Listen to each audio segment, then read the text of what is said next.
Hello, मेरा नाम चंद्रहास है। स्टडी स्मार्ट में आपका स्वागत है। दोस्तों, इस वीडियो में हम देखेंगे एसबीआई पीओ 2017 के लिए आपका सिलेबस क्या होगा, स्ट्रेटजी कैसी होनी चाहिए और क्या क्या रिसोर्सेज हैं जिनको आप फॉलो कर सकते हैं अपने एग्जाम की तैयारी के लिए।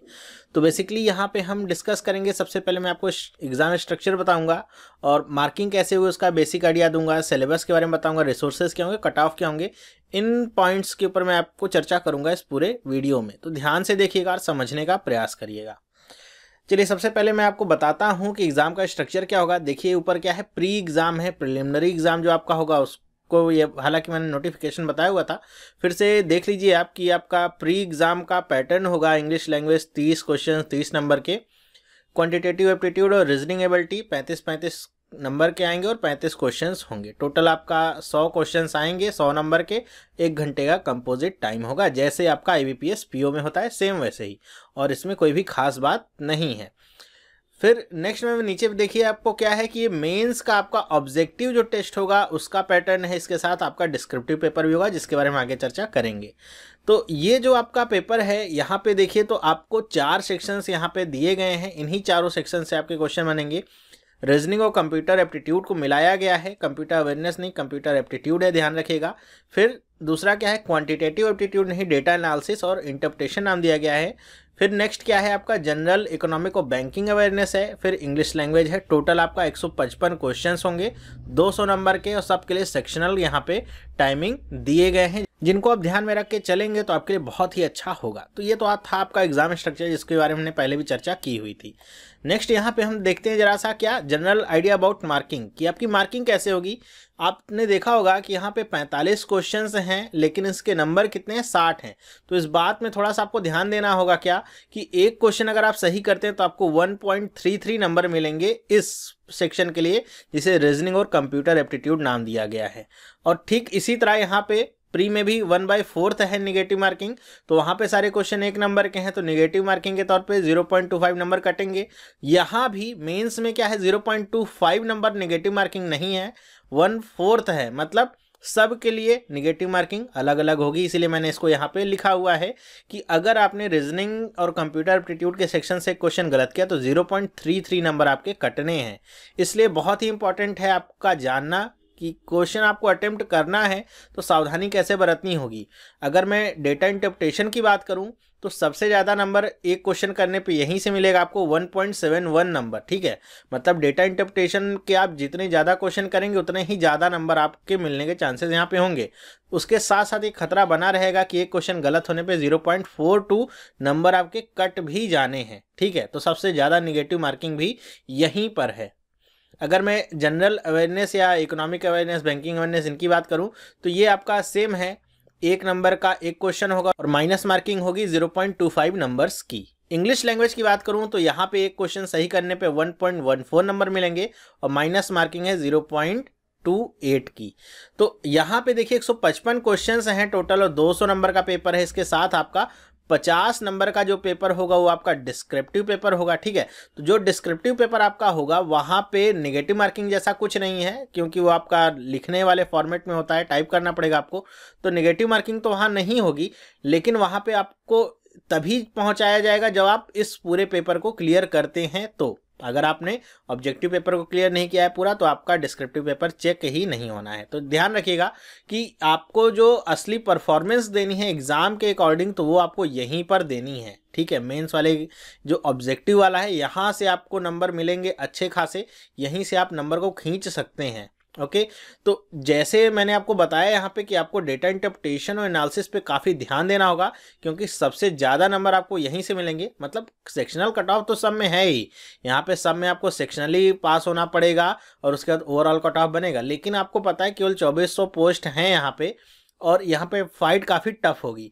तो आपको सिर्फ पास होना जरूरी नहीं होगा बल्कि मेरिट में आना जरूरी होगा। तो उसके लिए आपको नंबर कहाँ से गेन करना है ये तरीका आना चाहिए, ठीक है। तो अगर आप देखिए तो रीजनिंग और ये कंप्यूटर एप्टीट्यूड और साथ में डेटा एनालिसिस और इंटरप्रिटेशन को ले लीजिए, तो ये आपके सबसे ज़्यादा स्कोरिंग वाले सेक्शंस हैं। जनरल अवेयरनेस में तो एक क्वेश्चन का एक ही नंबर मिलना है, लेकिन यहाँ पे एक क्वेश्चन सही होने का 1.71 और यहाँ पे 1.33 नंबर मिलना है। तो ये दोनों सेक्शन आपको औरों से आगे ले जाएंगे, इसलिए इनकी तैयारी पे खास ध्यान देना होगा। साथ ही साथ मैं आपको बताता चलूँ कि आप अगर प्री की तैयारी करके चलेंगे तो इसमें कोई भी चांस नहीं है कि आपका कहीं से भी सिलेक्शन हो जाए। आपको हमेशा मेंस की तैयारी करके अभी से ही चलना होगा, तभी आपका प्री तो क्लियर हो ही जाएगा, लेकिन उसके साथ साथ मेंस में भी आप अच्छा कर पाएंगे। ओके, नेक्स्ट हम देखते हैं यहाँ पे सिलेबस पे आते हैं। क्वांटिटेटिव एप्टीट्यूड की अगर मैं बात करूँ तो जैसा कि आपको नाम से तो पता चल ही गया होगा, यहाँ पे जो नाम दिया गया डेटा एनालिसिस और डेटा इंटरप्रिटेशन की, इन दोनों की इंपॉर्टेंस कितनी ज़्यादा होगी आपके खास तौर की मेंस में, ठीक है। प्री में भी आएगा, प्री में इसको क्वांटिटेटिव एप्टीट्यूड नाम दिया गया, इसका मतलब ये दोनों को सेक्शन ऐसा नहीं कि वहाँ पूछा नहीं जाएगा, उसमें भी पूछा जाएगा।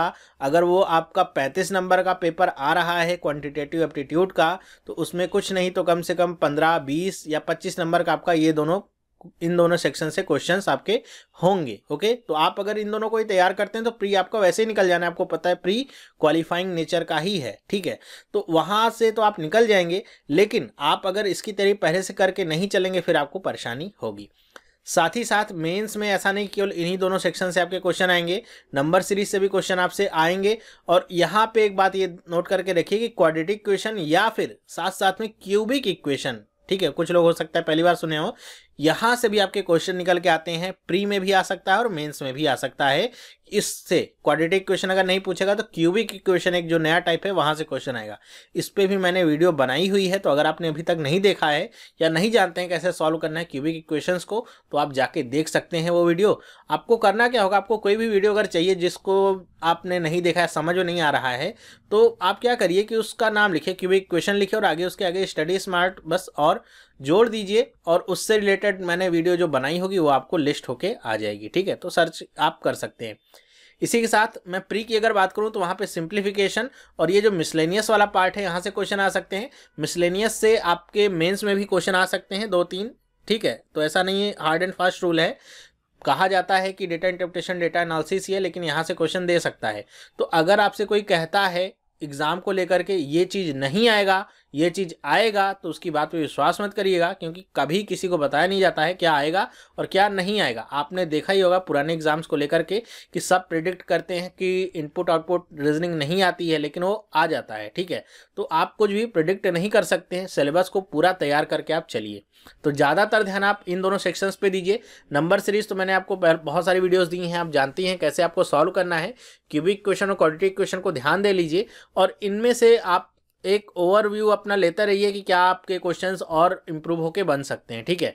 तो क्योंकि प्री में से क्वेश्चन तो यहाँ से आएंगे, तो प्री तो पास करना जरूरी होगा, तो थोड़ा आपको यहाँ पे ध्यान देना होगा, लेकिन ज़्यादा ध्यान इन दोनों सेक्शंस पे दीजिएगा, जो कि आपके लिए बहुत ज़्यादा स्कोर यहाँ से निकाल के लाएंगे। तो आपको क्वांटिटेटिव एप्टीट्यूड की तैयारी इसी हिसाब से अभी से कर देनी होगी। डेटा इंटरप्रिटेशन के क्वेश्चंस जितने मिले, जहाँ से मिले, जैसे भी मिले, सब लगा डालिए बस, ठीक है। ऐसे मत सोचिए कि ये सिंपल वाला क्वेश्चन है तो मैं इसे लगाऊंगा नहीं, लगा लीजिए ना, 5 मिनट लगा करके। होगा क्या, आपकी स्पीड थोड़ी सी और बढ़ जाएगी, ठीक है। नेक्स्ट अगर मैं बात करूं यहाँ पे रीजनिंग एबिलिटी की, तो यहाँ पे जो रीजनिंग का जो सिलेबस होता है काफ़ी लंबा चौड़ा होता है, कोई भी यहाँ पे स्पेसिफिकेशन नहीं होता है क्या आ सकता है क्या नहीं। तो अगर मैं प्री की बात करूँ तो inequality, syllogism, coding decoding, blood relation, direction sense, ordering, ranking, alpha numerical series, pre में जहाँ तक लगता है कि इनपुट आउटपुट नहीं आ सकता, लेकिन जहाँ तक लगता है का मतलब क्या है, अभी हमारा हुआ था IPPB का एग्ज़ाम, तो उसका जो रिव्यू आया था उसमें मैंने देखा था कि आपका शायद सेकंड शिफ्ट में या फिर दूसरे दिन के एग्ज़ाम में ये क्वेश्चन प्री में भी दे दिया था, इनपुट आउटपुट या मशीन इनपुट जिसको कहते हैं, वहाँ से तो आ सकता है। अगर आप कोई इनमें से कोई एक सेक्शन नहीं दिया, मान लीजिए कोडिंग डिकोडिंग नहीं देता है, तो उस 5 नंबर को यहाँ पे एडजस्ट किया जाएगा। साथ ही साथ अगर मैं बात करूं मेंस की, यहाँ पे टारगेट अगर आपको लेकर के चलना है मेंस के लिए, तो आपको ये सब कुछ तो तैयार करना ही है, मतलब ये सब कुछ तो आपको तैयार करना ही करना है।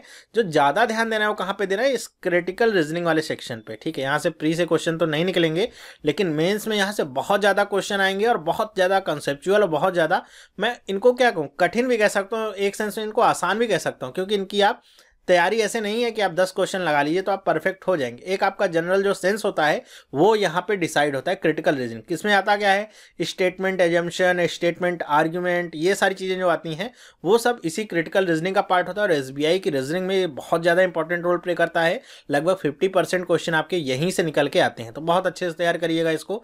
मैंने कई सारी वीडियोज़ दी हुई हैं, अगर आप लोग कहेंगे तो इस पर वीडियोज़ मैं आपको और दूंगा, ठीक है। क्योंकि अगर आपको निकालना है एसबीआई तो इस पर आप फोकस ज़्यादा करिए, क्योंकि यहाँ से बहुत सारे क्वेश्चंस निकलेंगे और आसानी से आप कर भी पाएंगे अगर आपका तरीका सही है और आपको पता है कैसे करना है।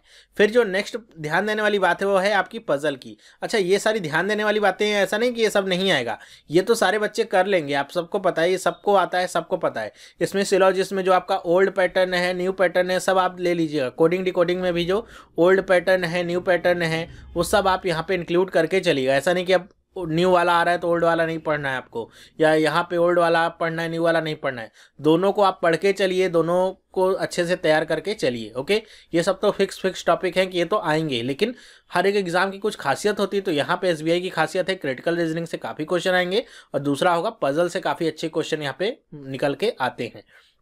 तो मैं आपको यही सजेस्ट करूंगा कि आप इन दोनों पजल और इसकी क्रिटिकल रीजनिंग की अच्छे से तैयारी करिए। इनइक्वालिटी, सिलॉजिस्ट, कोडिंग इन सबको टाइम अपना देते रहिए, लेकिन ज़्यादा ध्यान इन दोनों सेक्शंस पे दीजिए, जिससे आपकी प्रिपरेशन और आपकी तैयारी बहुत अच्छे से हो सके, ठीक है। नेक्स्ट अगर मैं बात करूं इंग्लिश सेक्शन की, तो इंग्लिश लैंग्वेज में देखिए क्या है कि रीडिंग कॉम्प्रिहेंशन, क्लोज टेस्ट और स्पॉटिंग एरर, ये आपके 3 क्या हैं, समझ लिए फंडामेंटल हैं। आप कोई भी एग्जाम दीजिए, चाहे एसबीआई का दीजिए, चाहे बीपीएस दीजिए, या कोई भी बैंक पीओ का एग्जाम दीजिए, जो आपके आजकल प्राइवेट एग्जाम्स की तरह जो हो रहे हैं वो सब भी दीजिए, सब आपके ये 3 जो सेक्शंस हैं इन्हीं के इर्द गिर्द घूमते रहते हैं, ठीक है।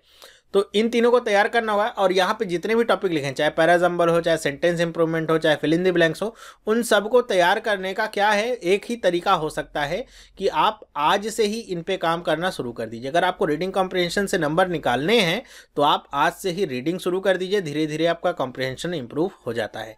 न्यूज़पेपर इसमें काफ़ी इंपॉर्टेंट रोल प्ले करेगा। कोई भी एक न्यूज़पेपर ले लीजिए, कोई भी एक मैगजीन ले लीजिए, इंग्लिश में जो हो, ठीक है। इंग्लिश न्यूज़पेपर और मैगजीन की बात कर रहा हूँ, उसमें क्या लिखा हुआ है उसको पढ़ने का प्रयास करिए, उसके भाव को समझिए, सिर्फ शब्दार्थ नहीं बल्कि भावार्थ भी समझने का प्रयास करिए। तो इससे होगा क्या कि आप शब्दों को बहुत जल्दी पढ़ पाएंगे। आपने पढ़ा ही नहीं अगर बहुत दिन तक इंग्लिश को, तो आपके सामने अगर कंप्यूटर स्क्रीन पे आएगा कुछ भी तो पढ़ तो लेंगे, लेकिन टाइम लगेगा। जैसे हम हिंदी लैंग्वेज के प्रति अगर आपका झुकाव ज़्यादा है, आप हिंदी भाषी क्षेत्र से आते हैं, तो आपको हिंदी लैंग्वेज पढ़ने में इतनी देरी नहीं लगती जितनी इंग्लिश को पढ़ने में लगेगी।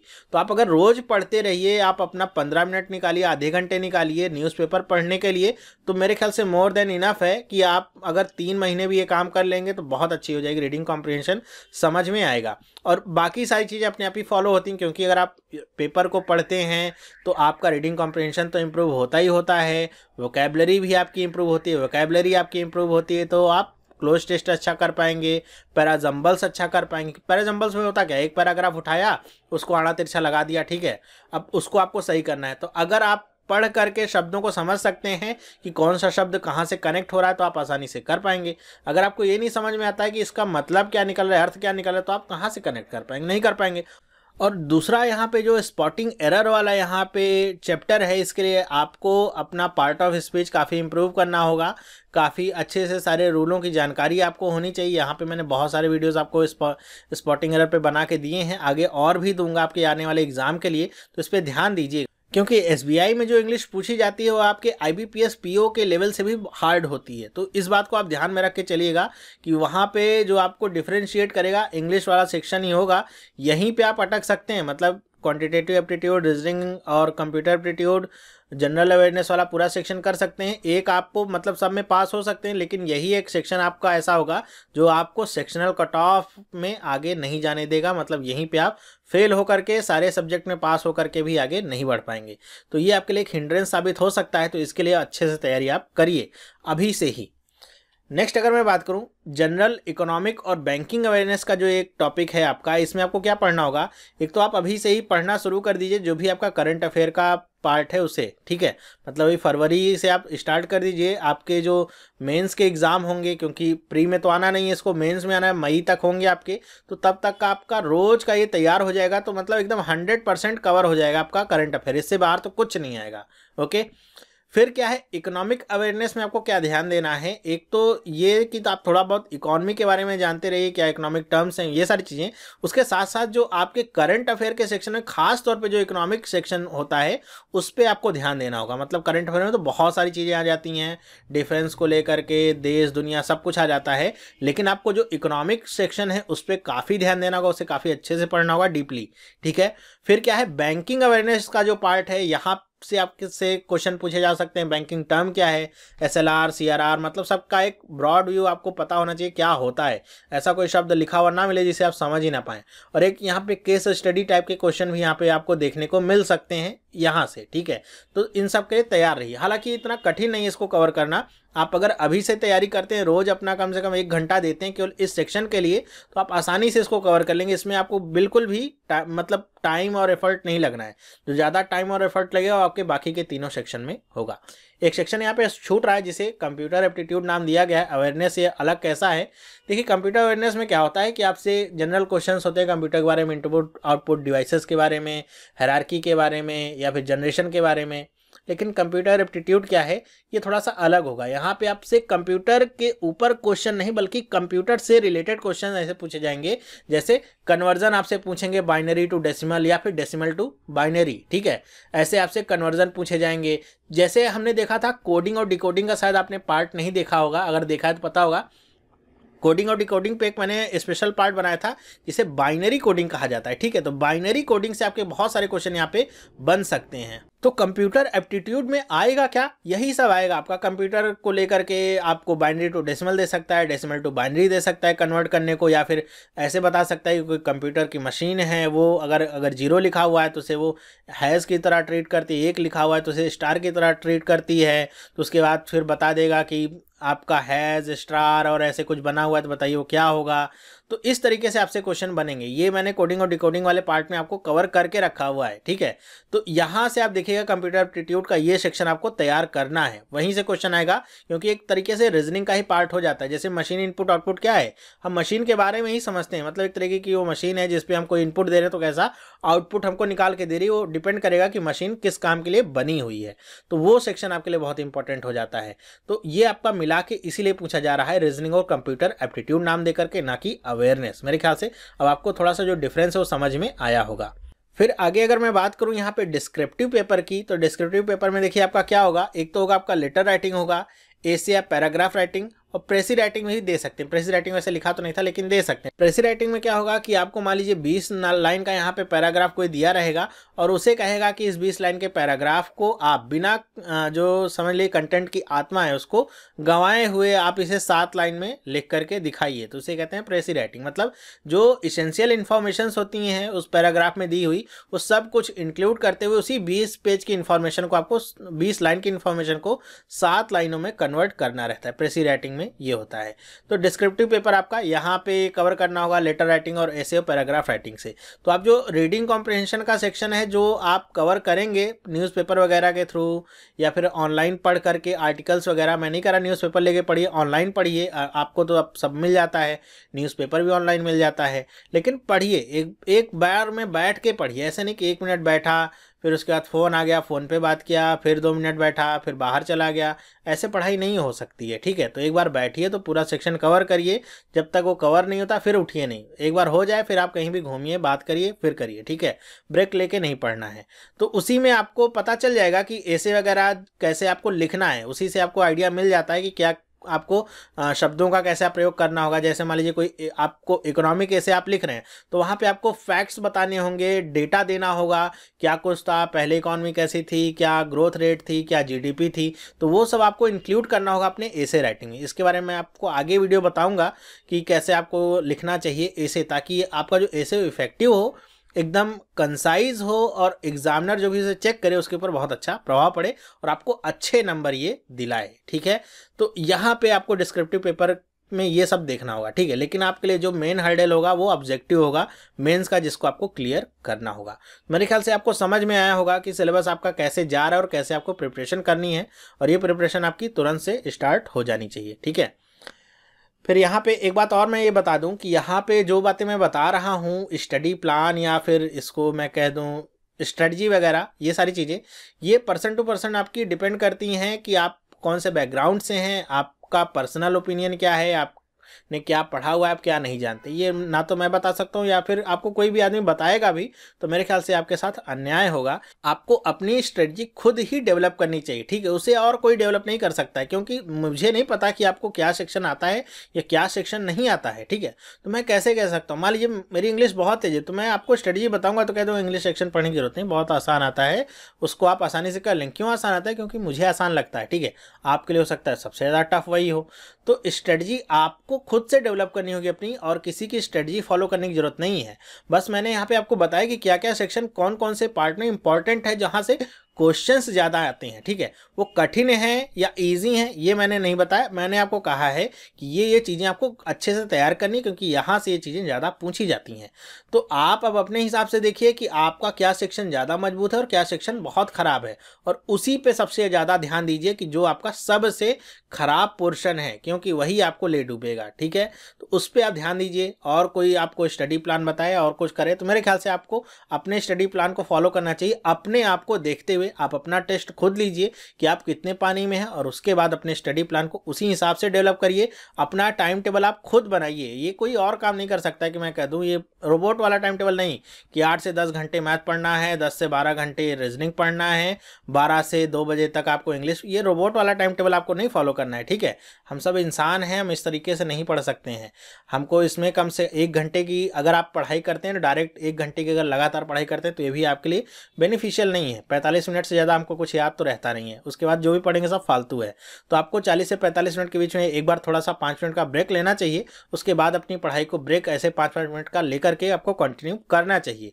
और कितना पढ़ना है, क्या पढ़ना है, आपको पता होना चाहिए। अगर आप अभी तक ये नहीं डिसाइड कर पाएंगे कि आपका टाइम टेबल क्या हो सकता है दिन भर का, तो आप बैंक पीओ कैसे बन सकते हैं? वहाँ पर तो आपको बहुत सारे डिसीजन खुद से लेने पड़ेंगे। तो इन सब चीज़ों को थोड़ा कड़वा सत्य है, जिनको आप समझ लीजिए तो मेरे ख्याल से आपका आने वाला जो भविष्य होगा बहुत ही उज्जवल होगा। फिर नेक्स्ट अगर मैं बात करूं यहाँ पे रिसोर्सेज क्या हो सकते हैं आपके स्टडी के, प्रैक्टिसेस के, तो सबसे पहले तो प्रीवियस ईयर पेपर्स जो आपके हैं एसबीआई के, उससे आप ले लीजिए। बहुत सारे मार्केट में अवेलेबल हैं डिफरेंट पब्लिकेशंस के। तो प्रीवियस ईयर पेपर्स जो भी आप कलेक्ट कर सकते हैं, चाहे तो आप मार्केट से जाके लीजिए, चाहे आप ऑनलाइन भी डाउनलोड कर सकते हैं। आपको पता है कि बहुत सारी वेबसाइट्स हैं जहाँ पे आपको ऑनलाइन पेपर मिल जाएगा। लेकिन जो ऑनलाइन वाला ये पार्ट होता है, इसकी ऑथेंटिसिटी क्या होगी इसे मैं डिसाइड नहीं कर सकता हूँ, क्योंकि अब ऑनलाइन का क्या है, मैंने भी घर पे बैठ के पेपर अगर बना दिया, अगर वो अच्छी वेबसाइट नहीं है तो, जिसे मैं जानता नहीं, वेबसाइट जो ऑथेंटिक नहीं है, तो वहाँ से मैं अगर डाउनलोड करके पेपर लगा भी लेता हूँ तो मुझे नहीं लगता कि वो अच्छा होगा। तो मैं तो सजेस्ट करूँगा कि आप हार्ड कॉपी ले लीजिए मार्केट से जा करके, किसी अच्छे पब्लिशिंग हाउस की, जो आपको समझ में आए कि हाँ ये अच्छा काम करते हैं। वो आपके हिसाब से कुछ भी हो सकते हैं, और आपके आसपास जो उपलब्ध हो वही, ठीक है। तो वहाँ से ले लीजिए प्रीवियस ईयर पेपर्स को एसबीआई के, और पिछले 10 साल के पेपर लगाने की जरूरत नहीं है। पिछले 2-3 साल के पेपर आप देख लीजिए क्या क्या क्वेश्चंस पूछे गए हैं, और उन पेपर्स के हिसाब से अपने आप को देखिए कि आपका क्या पोर्शन वीक है या किसे आप नहीं कर पा रहे हैं। एक सेट लीजिए, खुद से लगा के देखिए कि कितना भी पानी में है, उसके बाद फिर आप डिसाइड करिए कि आपको कहाँ पे मेहनत करने की ज़रूरत है, ठीक है। तो प्रीवियस ईयर पेपर आपको बहुत हेल्प करेंगे आपकी प्रिपरेशन को दिशा देने में, कि आप किस दिशा में आगे बढ़ रहे हैं, अभी आपका क्या पोर्शन वीक रह गया है, क्या अभी मजबूत है, कैसे पढ़ना है। फिर अगर मैं कहूँ स्टडी का आपका रिसोर्स क्या हो सकता है, तो यूट्यूब वीडियोस हैं, मेरे चैनल पे मौजूद हैं, कई सारे वीडियोस आपको मिल जाएंगे जो आपकी प्रिपरेशन में हेल्प करेंगे, डेटा इंटरप्रिटेशन से लेके सब कुछ। लेकिन सिर्फ मैं नहीं कहूँगा कि सिर्फ मेरे चैनल से ही पढ़िए, बहुत सारे और चैनल भी हैं जहाँ से आप पढ़ सकते हैं, यूट्यूब वीडियोज़ आप देख सकते हैं। लेकिन ये ध्यान रखिएगा कि आप जो वीडियोज़ देखिए उससे आप कुछ ना कुछ सीखिए ज़रूर, ठीक है। केवल टाइम पास के लिए वीडियोज़ नहीं देखिएगा, क्योंकि इससे आपका टाइम तो वेस्ट होता ही है, साथ साथ में आपकी जो अप्रोच होती है वो भी रॉन्ग हो जाती है। तो अगर आप एक क्वेश्चन को सॉल्व कर रहे हैं तो उसका केवल एक तरीका लीजिए और उस पर 10 बार प्रैक्टिस करिए। ये नहीं कि आप एक क्वेश्चन को सॉल्व करने के 10 तरीके ढूंढ के रखिए और प्रैक्टिस केवल एक बार करिए, ठीक है। तो वो फेल होने के ज़्यादा चांसेस होते हैं। एक तरीका सीखिए, उसकी 10 बार प्रैक्टिस करिए, तो वही आपके लिए क्या हो जाता है, ब्रह्मास्त्र साबित होता है। तो देखिए यूट्यूब वीडियोस मेरी भी हैं, बहुत सारे चैनल्स की हैं, आप देखिए और उनसे कुछ सीखने का प्रयास करिए, और ध्यान रखिए कि टाइम वेस्ट ना हो। ओके, फिर नेक्स्ट अगर मैं बात करूं, फिर आपके लिए क्या सबसे अच्छी चीज़ होगी प्रैक्टिस सेट, जो कि ऑनलाइन आपको टेस्ट सीरीज वगैरह मिलती हैं, वहां से आप जा करके प्रैक्टिस सेट ले सकते हैं, और उन प्रैक्टिस सेट की हेल्प से आप रोज़ मैं क्या कहूँ, हफ्ते में अगर अब मैं कहूँ तो आप हफ्ते में सैटरडे संडे 2 दिन का टाइम निकालिए। अभी कम से कम 2 महीने 2 दिन केवल आप अपने एग्ज़ाम दीजिए, मतलब जो प्रैक्टिस सेट या क्या ऑनलाइन मॉक टेस्ट वगैरह है वो आप, ये मॉक टेस्ट की बात कर रहा हूँ अगर क्लियर आइडिया देना चाहूँ तो वो आप केवल संडे सैटरडे 2 दिन में दीजिए, पूरा फुल लेंथ का टेस्ट दीजिए, जिससे आपको पता चलेगा कि आगे आपको कहाँ पे और मेहनत करनी है, क्या सेक्शन अभी कमज़ोर आपका पड़ रहा है। ठीक है, तो इससे आप दीजिए, फिर जैसे जैसे एग्ज़ाम नज़दीक आता जाए तो इसको आप डेली देना शुरू कर दीजिए, तो आपका क्या होगा कि कॉन्फिडेंस बढ़ता जाएगा। तो रिसोर्सेज की अगर बात करूं मैं तो आपको ऑनलाइन बहुत सारे रिसोर्सेज मिलेंगे, बहुत अच्छी अच्छी वेबसाइट्स मिलेंगी जहां पे आपको प्रॉपरली रोज़ का रोज़ आपको अपडेट मिलता रहता है रिसोर्सेज का, स्टडी मटेरियल का, तो वहाँ से ले सकते हैं। कुछ ऑफलाइन मटेरियल भी आप ले सकते हैं, जैसे प्रीवियस ईयर पेपर्स हो गए, कुछ 1-2 मैगजीन आप सब्सक्राइब कर सकते हैं, वहाँ से ले सकते हैं। अपनी पढ़ाई में जितना आप इन्वेस्ट करेंगे, बाद में जाकर के इसका 10 गुना 100 गुना या 1000 गुना या लाख गुना आपको कितना उसका रिटर्न मिलेगा, ये ना तो मैं बता सकता हूँ ना तो आप। ठीक है, तो पढ़ाई में कभी भी इन्वेस्टमेंट को आप झिझकिएगा नहीं कि पढ़ाई में इन्वेस्टमेंट है इसको कैसे करें, तो इसके लिए आप मेहनत थोड़ा करिएगा, लेकिन उस पर भी आप मेहनत करिए जो इन्वेस्टमेंट कर रहे हैं उस पर, तो आपको बहुत अच्छा रिटर्न इसका देखने को मिलेगा। और रिसोर्सेज को लेकर के, मतलब आपके जो स्टडी रिसोर्सेज हैं इनको लेकर के एक बात ध्यान रखिएगा कि आप इन्हें सबसे पहले आप कलेक्ट कर लीजिएगा। जो भी आपके ऑनलाइन रिसोर्सेज हैं तो आपके पास हमेशा 24 घंटे मौजूद रहेंगे, ऑफलाइन रिसोर्सेज हैं उनको भी आप पहले से रख लीजिएगा। मतलब जब आप पढ़ने बैठिए तो ऐसा नहीं है कि आपके सामने एक क्वेश्चन फंस गया है तो उसको देखूँ कहाँ से, फॉर्मूला नहीं पता है, किताब भी है ही नहीं, तो ऐसा काम नहीं करिएगा। आप पहले इन सबको तैयार कर लीजिए, आपको कहाँ से क्या क्या पढ़ना है, उसके बाद आप पढ़ने बैठिए तो सिर्फ पढ़ने ही बैठिए। मेरे ख्याल से आपको समझ में आया होगा। फिर नेक्स्ट अगर मैं बात करूं कट ऑफ की, तो कट ऑफ के बारे में मैं कुछ नहीं कह सकता हूं, आप भी कुछ नहीं कह सकते हैं, कोई भी कुछ नहीं कह सकता है। अगर कोई कहता भी है तो उसको मानने की ज़रूरत नहीं है। क्यों मानने की ज़रूरत नहीं है? क्योंकि ये कट ऑफ वाला जो सेक्शन है ये आपका अनप्रेडिक्टेबल है। ठीक है, हम नहीं कह सकते हैं कि पिछले साल मान लीजिए कट ऑफ गया था 58 नंबर, तो इस बार कहेंगे 4 नंबर बढ़ के जा सकता है 62 नंबर, नहीं कह सकते। 58 का 48 नंबर भी जा सकता है, 38 नंबर भी जा सकता है, 58 का 78 नंबर भी जा सकता है। ठीक है, डिपेंड करेगा एग्ज़ाम कैसा था, एग्ज़ाम में कितने लोग बैठे थे, कितने लोगों ने एग्ज़ाम दिया और सब लोगों का एग्ज़ाम कैसा हुआ, इन सारी परिस्थितियों पर डिपेंड करता है आपका कट ऑफ। तो मैं आपको सिर्फ यही सजेस्ट करना चाहूँगा कि आप कट ऑफ को लेकर के बिल्कुल भी वरीड ना हो कि कट ऑफ कितना जाएगा। क्योंकि एक एग्जांपल अच्छा देता हूँ, मान लीजिए मेरे पास सामने 100 क्वेश्चंस हैं, ठीक है, 1 घंटे का मेरे पास समय है और इन 100 क्वेश्चंस में मैं जानता हूँ या देख करके पेपर या ऐसे कह दूँ कि मैंने 80 क्वेश्चंस यहाँ पे किए हुए हैं। तो अब आप बताइए, अगर मुझे ये पता होता पहले से, मैं ये जब समझ के रखता कि 50 नंबर कट ऑफ जाता है, केवल 50 नंबर कट ऑफ जाएगा, तो क्या ये मान करके जब मैं 50 नंबर के क्वेश्चन में पहुंचता तो रुक जाता क्या 1 घंटे के बाद? मान लीजिए 40 मिनट में 50 क्वेश्चन में कर लेता तो मैं यहीं पे रुक जाता क्या कि नहीं 50 क्वेश्चन तो हो गया, अब खत्म, अब कट ऑफ इससे ज़्यादा जाएगा नहीं तो हम आगे क्वेश्चन करेंगे नहीं, 20 मिनट तो हम ऐसे मौज करेंगे? ऐसा होता क्या? नहीं होता ना। तो मतलब क्या है कि आपको अपना 100% देना है, बस कट ऑफ की चिंता नहीं करनी है। वो चाहे आपका 50 नंबर जाए चाहे 100 नंबर जाए, उससे कोई मतलब नहीं है। आप अपना 1 घंटे में, 2 घंटे में, 3 घंटे में कितना 100% दे पा रहे हैं कि नहीं, इस पे ध्यान दीजिए बस। ठीक है, क्योंकि अगर कट ऑफ 50 नंबर जाए या 30 नंबर जाए इससे मैटर नहीं है, आप 1 घंटे में कितना क्वेश्चन कर पाते हैं यही मैटर करता है। कट ऑफ 30 नंबर जाए, आप 1 घंटे में 25 नंबर ही कर पाते हैं, तो बताइए क्या होगा? कुछ नहीं हो सकता ना।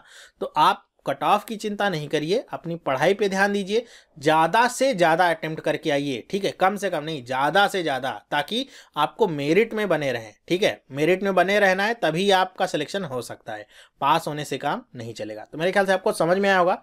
हो सकता है कुछ बातें आपको ख़राब भी लगी हों, लेकिन सही बातें हैं। एक बार खुद से भी सोचने का प्रयास करिएगा और अपनी प्रिपरेशन को आज से ही स्टार्ट कर दीजिए। इनपुट आउटपुट वगैरह की जो भी वीडियोस हैं नए पैटर्न पे मैंने देना आपको स्टार्ट कर दिया है, आप जाके देख सकते हैं। मेरे चैनल पे अगर आप देखना चाहें तो प्लेलिस्ट में जाकर के आप देखेंगे तो आपको क्वांटिटेटिव एप्टीट्यूड और रीजनिंग की मैंने एक पूरी प्लेलिस्ट बना दी है, जिसमें आपको सारे वीडियोस मिल जाएंगे। फिर भी सेक्शन वाइज भी आपको वीडियोस मिल जाएंगे, आप जाके देख सकते हैं। और अगर कोई वीडियो आपको चाहिए तो आप उस टॉपिक का नाम लिख करके आगे स्टडी स्मार्ट लिख दीजिए, आपको वो वीडियो वैसे ही मिल जाएगी। तो बहुत सारे तरीके हैं जिनके जरिए आप अपनी प्रॉब्लम्स को सॉल्व कर सकते हैं। आपके ऊपर डिपेंड करता है कि आप कितना अपने प्रॉब्लम को सॉल्व करना चाहते हैं। आगे आपके सामने कुछ नई चीज़ें मैं लेकर के आऊँगा जो हो सकता है आपको पसंद आए। मैं अभी से नहीं कह सकता कि आपको पसंद आएगा ही, लेकिन हो सकता है आपको पसंद आए और आपके प्रिपरेशन में थोड़ा सा और मैं अपनी तरफ से कुछ कंट्रीब्यूशन कर सकूं। तो इस वीडियो में बस इतना ही। ये वीडियो आपको कैसा लगा मुझे आप कमेंट करके बताइएगा। आजकल आपके कमेंटों का जवाब मैं नहीं दे पा रहा हूँ, कुछ चीज़ों में बिजी हूँ और वो आपको जल्दी ही सामने पता चलेगा किन चीज़ों में अभी मैं व्यस्त हूँ। अगर आपको वीडियो पसंद आया तो आज आप इसे लाइक करिए, अपने दोस्तों के साथ भी शेयर करिए। बहुत सारे लोगों को कन्फ्यूज़न होता है सिलेबस, पैटर्न, तैयारी, कट ऑफ, इन सब चीज़ों को लेकर के, तो उनका भी आइडिया एकदम क्लियर हो जाएगा। तो अब मैं मिलूंगा आपसे नेक्स्ट वीडियो में। अगर आपने चैनल को सब्सक्राइब नहीं किया तो आज इस चैनल को सब्सक्राइब कर सकते हैं, जिससे इस तरह की वीडियोस आपको मिलती रहेंगी और आपकी प्रिपरेशन और अच्छी होती रहेगी। तो ये वीडियो देखने के लिए आपका बहुत बहुत धन्यवाद। अब हम मिलेंगे नेक्स्ट वीडियो में, तब तक के लिए have a nice day and bye.